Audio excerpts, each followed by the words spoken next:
Hi and hello there, Taurus! Welcome dito sa channel. Hi new viewers, my name is Yan. At sa ating mga returning tambayers, thank you sa inyong walang sawang pagtambay. At yun nga, kung hindi niyo knows, meron pa po tayong other channel. Link is down below sa ating description box if interested. I-click lamang yung link na yan at mariredirect na rin kayo dun sa ating other channel kung saan nag-upload din po tayo ng collective readings for all signs, no? Every day. Yes, araw-araw po yun. At tandaan ninyo, sa lahat ng mga readings, wala tayong gender, babae, lalaki, LGBT, lahat welcome.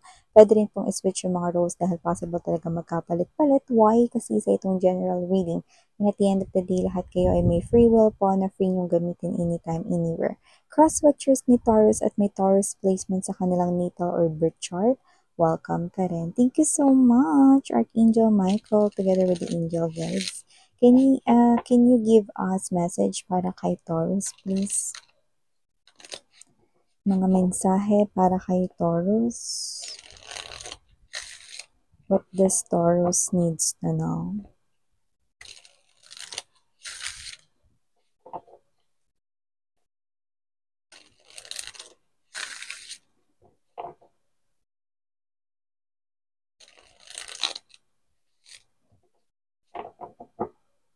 Okay, so let's go ahead and check this mga mensahe para kay Taurus. So, you guys, meron kayo ritong Artist of Records or the King of Coins. We also have here this, wow, King and Queen of Coins ay nandito. The artist and the record, the artist of records and the nurturer of records. We also have here the Strength card. Andito din for you ang Ten of Swords, the Chariot, okay, Nurturer of Mugs.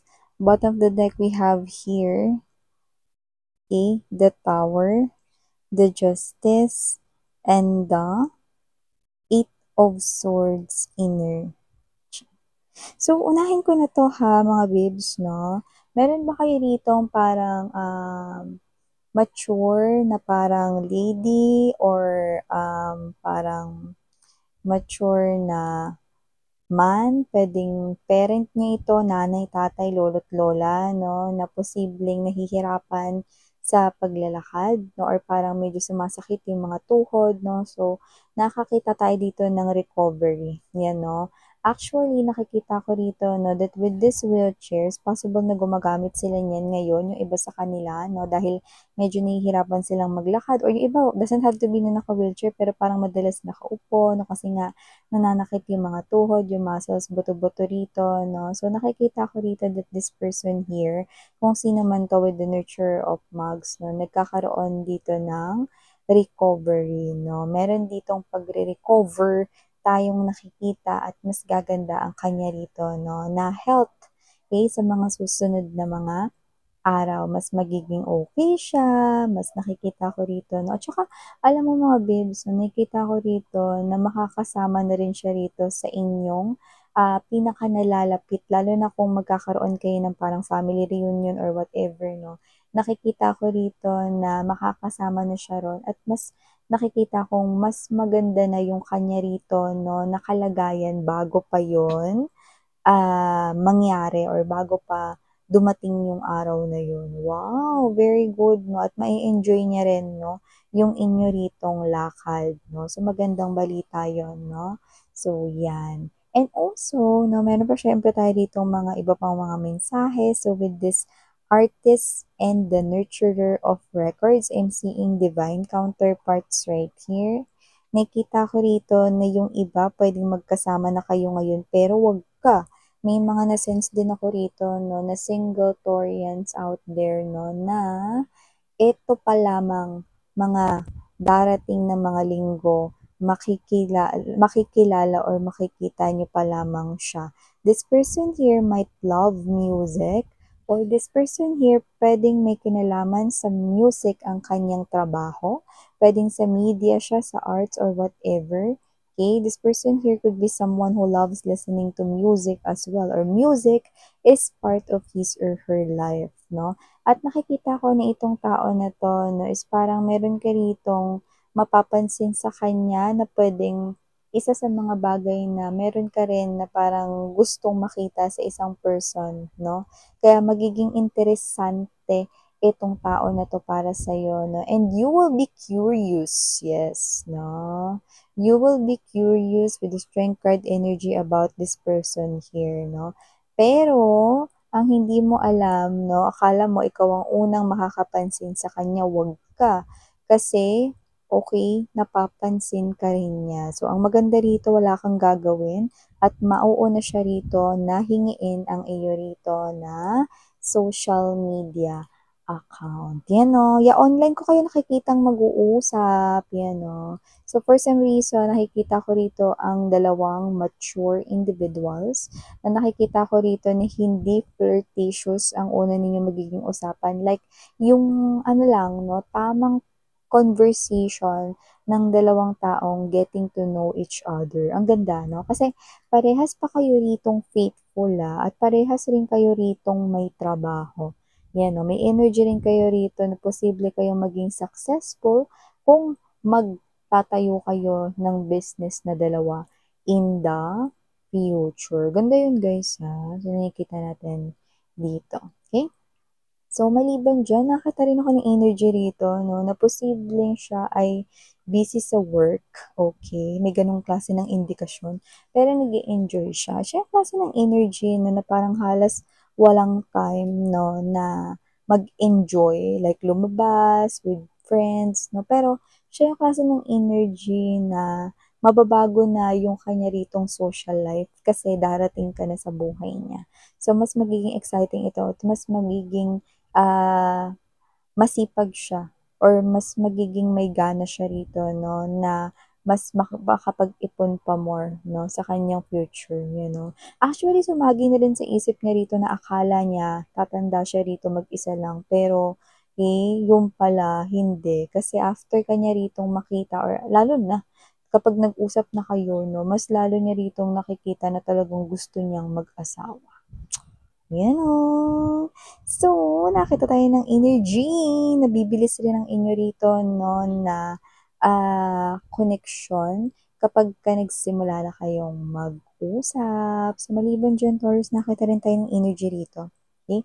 Meron ditong someone na nakikita ko na kakausapin kayo.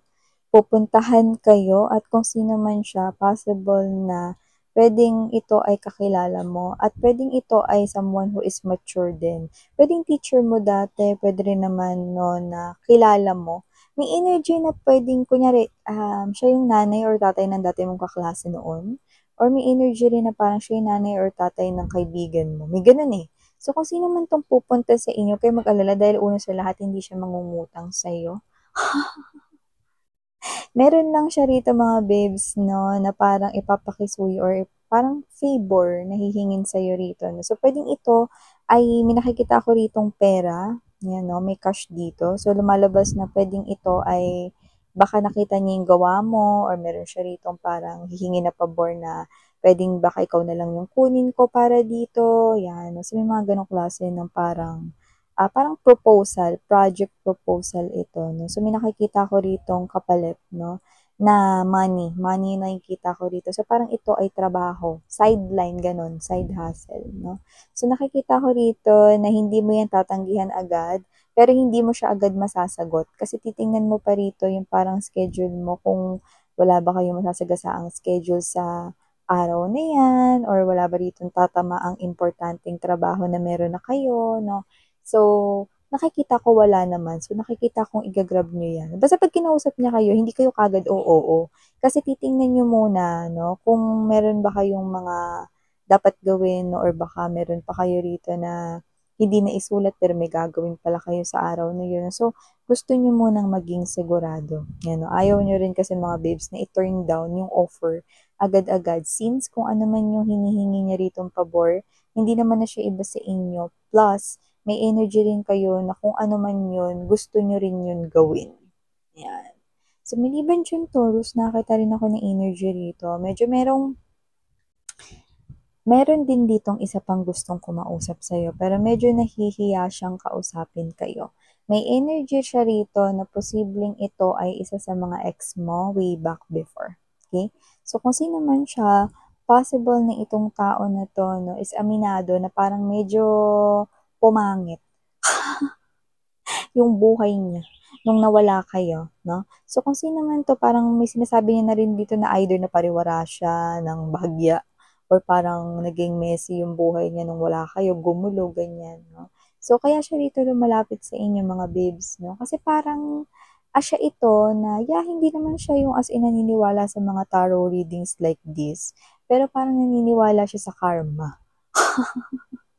So, parang feeling niya 'pag humingi siya ng tawad sa'yo or inamin niya yung mga pagkakamali niya, meron siya ritong pribilehiyo 'no, na baka makontra niya rito yung mga nangyari sa buhay niya. Baka sakaling gumanda yung takbo ng life niya daw. So, may gano'ng klase ng energy. Baka sakaling bumalanse yung mga pangyayari sa buhay niya, yun ang sinasabi niya rito, okey? So, yun. Kaya siya rito makikipag-usap sa'yo. So, medyo nahihiya siya rito 'no, pero yun yung nakikita kong dahilan kasi yun ang laman ng kanyang isipan, 'yan 'no. Maaari rin mga babes na maaaring ma-distract kayo, 'yan 'no, sa mga susunod na mga araw dahil yung iba, okey, meron akong nakikita ditong new love here for you guys. Ibang message ba 'yan, Miss Yan? Oo, iba naman ito, 'no. So, may new love dito na lumalabas 'no, pero maaaring distracted kayo. Okey, hindi ko judge ang inyong emotions and feelings 'no, pero may mga energies rito ng mangilan-ngilan lang ha. May mangilan-ngilan lang dito na meron kayong ka-in relationship pero madi-distract kayo sa isang new love potential. As in parang mapapaisip kayo rito, "Crush ko lang ba talaga 'to? Pero bakit ganito? Hindi, may boyfriend, may girlfriend ako." Ayan, or hindi, may asawa ako, ayan 'no. So, parang kayo ito na maguguluhan kayo between i-a-assess ninyo kung crush niyo ba siya or whatever or nagagwapuhan lang ba kayo sa kanya or nagagandahan kayo sa kanya. Uulitin ko lang, those are just for few of you guys yung mensahe na yun. Pero marami-rami dito, high potential, mga single, no? Made-distract kayo rito, like literally na parang kayo to na parang gusto ninyo mag-focus sa trabahong ginagawa ninyo, pero labas ng labas sa isip ninyo yung itsura no, ng bago ninyo ritong kakilala. Puwedeng bagong katrabaho, bagong ano, lumalabas 'no, na parang lagi siya ritong pumapasok sa isipan mo 'no, kahit nakakakilala mo pa lang sa kanya.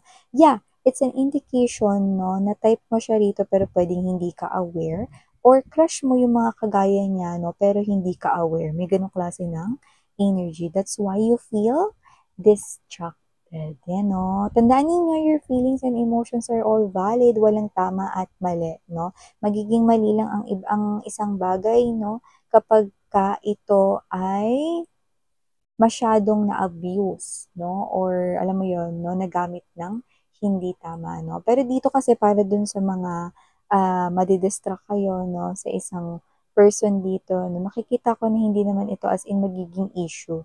Kasi lumalabas din naman dito 'no, na posibleng yung energy ninyo is paghanga lang yun, para dun sa mga taken na at may ka-connect na rito 'no. Alam niyo yung energy na parang nanonood lang kayo ng movie, "Ay, ang gwapo ni Leonardo DiCaprio." Kahit alam mo sa sarili mo na mas gwapo si Leonardo kaysa sa asawa mo. 'Di ba, yung asawa mo pa rin yung mahal mo 'no, pero crush mo si Leonardo, 'di ba, "Ay, Leonardo." Mga gano'n, 'di ba? So, mare-realize mo gano'n lang din 'yun.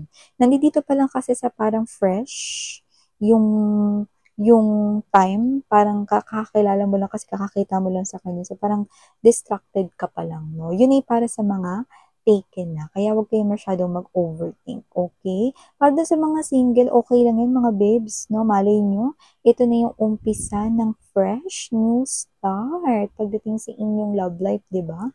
Who knows, 'di ba? So, ito yung mga messages right here for you, Taurus. Thank you so much. Again, in Yuriana on me, Sarang 11 Light. 안녕. 자가.